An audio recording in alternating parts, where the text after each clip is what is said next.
This your boy Trey Boogie, and we back with another banger body cam video. Today we are reacting to cops solve the most twisted case of their lives. Now, I don't know if y'all like body cams, but make sure y'all, hit the like button if y'all like it, or hit the dislike button if y'all don't like it. But if y'all enjoy my videos, make sure y'all hit that subscribe button. Keep supporting. I'm almost to 1,000 subscribers, and I'm thankful for that. And I gotta thank God every day. But let's get into this video. The Red Door, the biggest case, man. Come on.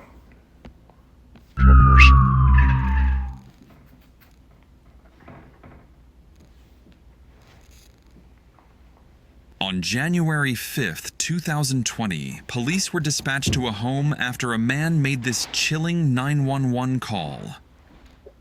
911, address emergency. 1 Lincoln Square, apartment 10G. Okay, what's going on over there? My mom has passed away. Her neck is broke. I can see that. It was a fall. She must have been trying to go to the store so fast. All right, we'll send someone over, okay? That caller was James, and he had just come home to find his mother, Valina Shepard, dead.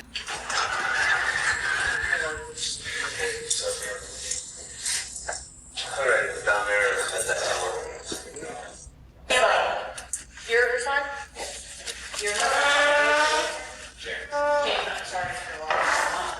At the scene were 3 people already present: James, Valina's son, and the 911 caller, Kunashia Anderson, her home healthcare worker, and Kunashia's boyfriend, Lee Williams. She wasn't answering her phone What time did you call? all day, periodically. What about time? 8 times today.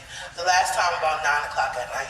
Valina was a 62-year-old elderly widow living alone, and when officers arrived, they found her lying on the floor, already deceased.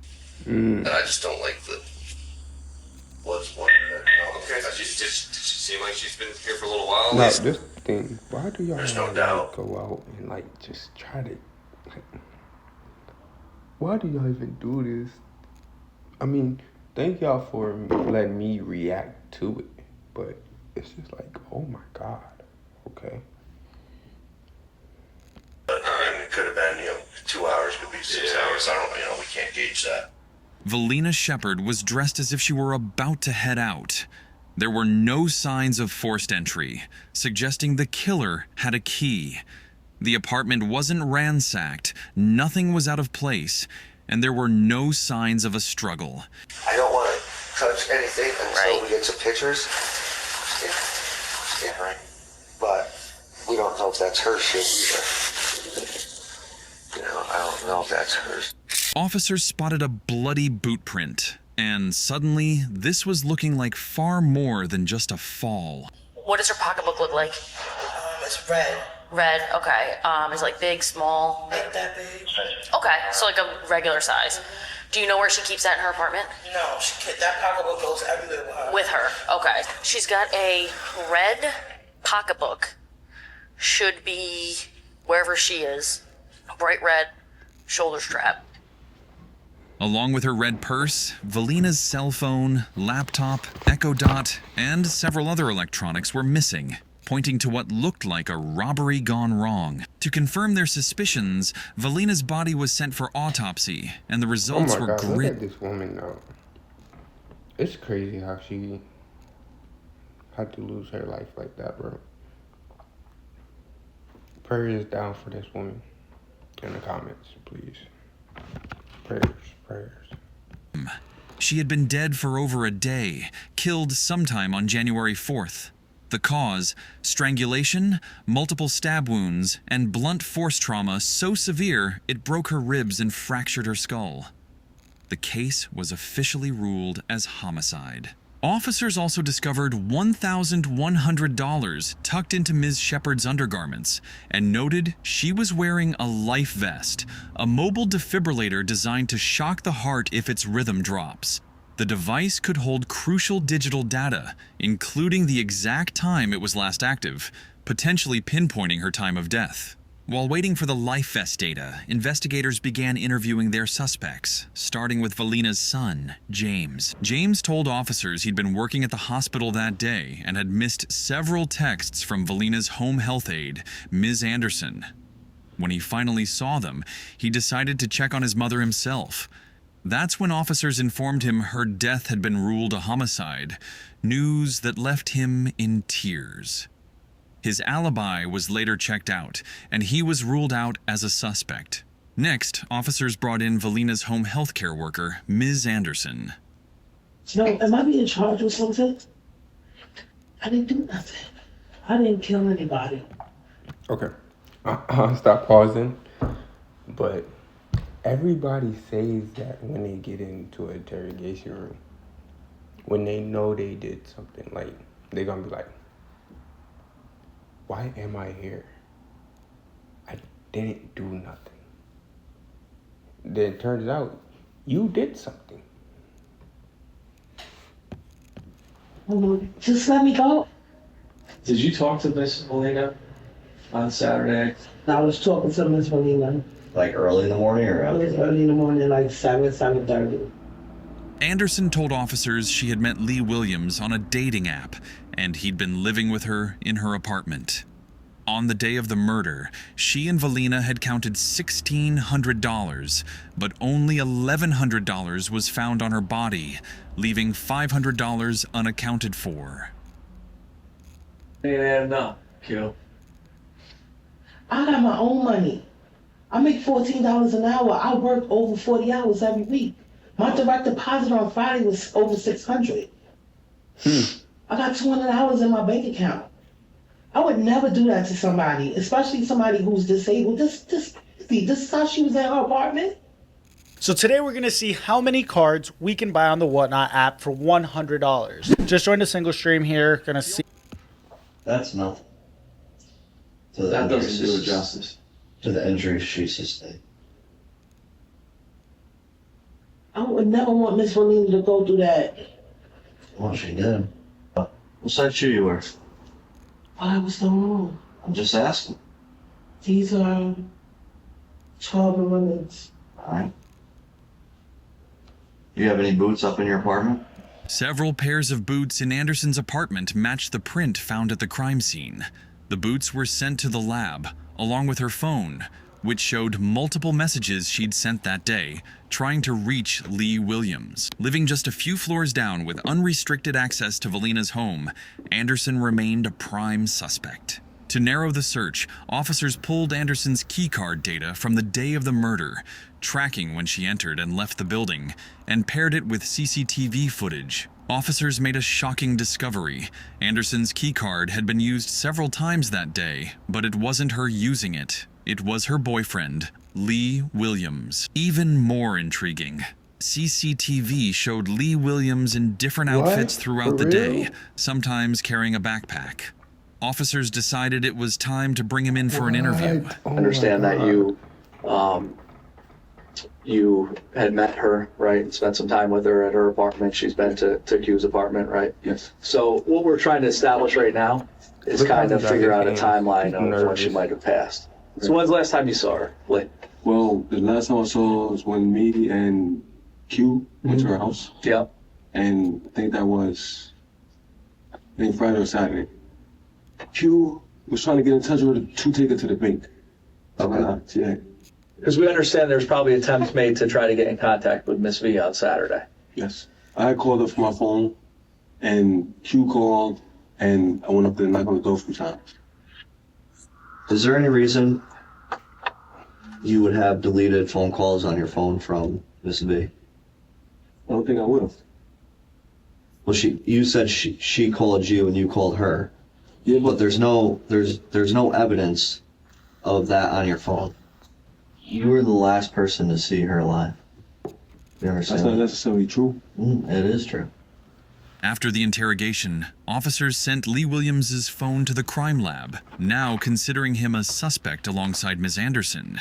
While further searching the crime scene, officers found a trash chute in the building leading to the basement dumpster. Inside was a red purse. She's got a red pocketbook.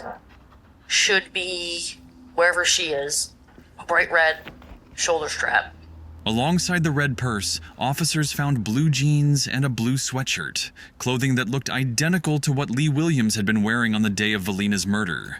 The clothing was sent to the crime lab for DNA testing. In the meantime... Are y'all that dumb?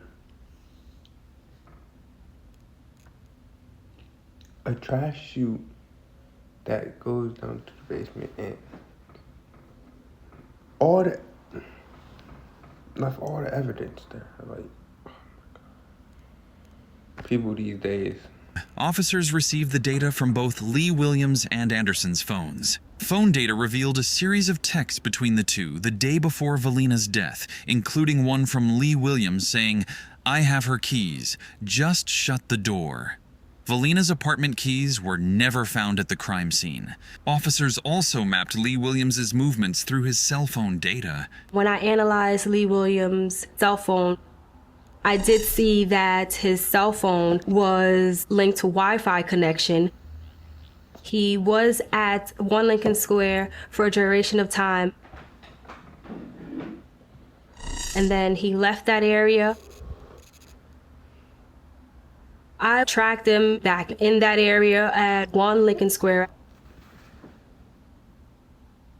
And then he was traveling somewhat northbound in that city area. And then after, he did move throughout the city.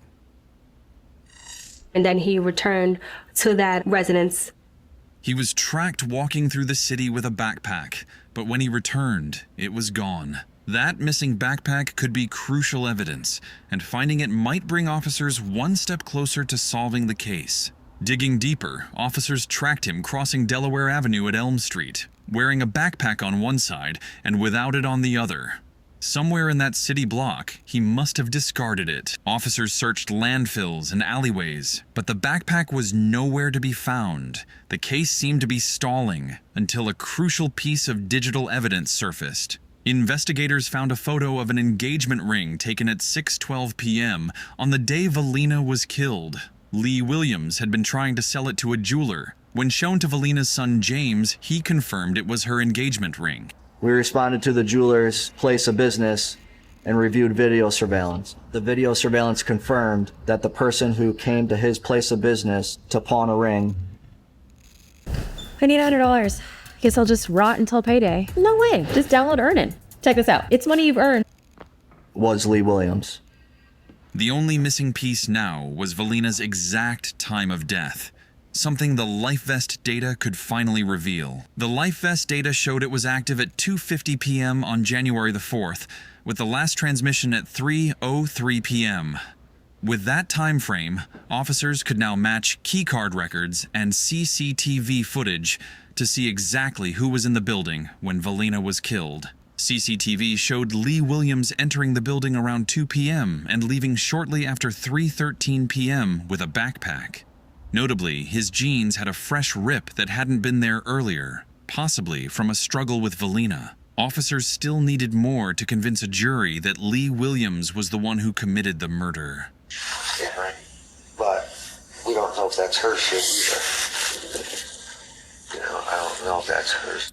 Expert gave us the opinion that those footprints were likely caused when the person wearing the shoe stomped on Valina Shepard and then stepped on the floor. The boots found in Anderson's apartment matched the print pattern but had no blood on them.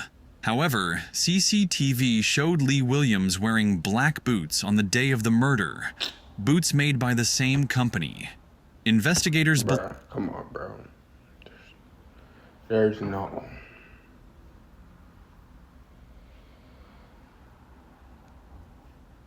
You stomped on her game?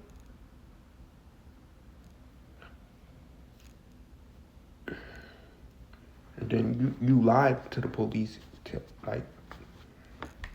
believe he discarded them after the murder. Just when it seemed the case was stalling, a man walked into the police station with a bag he'd found. It was the same one Lee Williams had been carrying. Inside were all the missing electronics from Valina's home, a solid piece of evidence tying him to the murder. The final nail in the coffin came from the DNA results on the jeans and sweatshirt found in the dumpster. Both had Valina's blood and Lee Williams' DNA. Digital, forensic, and surveillance evidence had finally come together to build a strong case against him. Lee Williams saw Valina Shepard as somebody who was vulnerable. He had seen Valina Shepard counting hundreds of dollars in cash a few days before. I suspect that Lee took money from Valina Shepard's purse. Valina Shepard discovered that, and that was why she hid the money in her underwear. She probably confronted him about the money that she was missing. And Lee Williams made the decision that rather than deal with Valina Shepard or her accusations, he was going to kill her. Lee Williams left the building. We spoke to several witnesses, and at least one of them said that he had tried to sell them several laptops. And then Lee Williams sold the ring. Lee Williams was convicted of second-degree murder and sentenced to 25 years to life in prison. In the end, it was the digital evidence. Oh my God, I can't do 25 to life, gang. I can't. I'm sorry. 25 to life? Dang.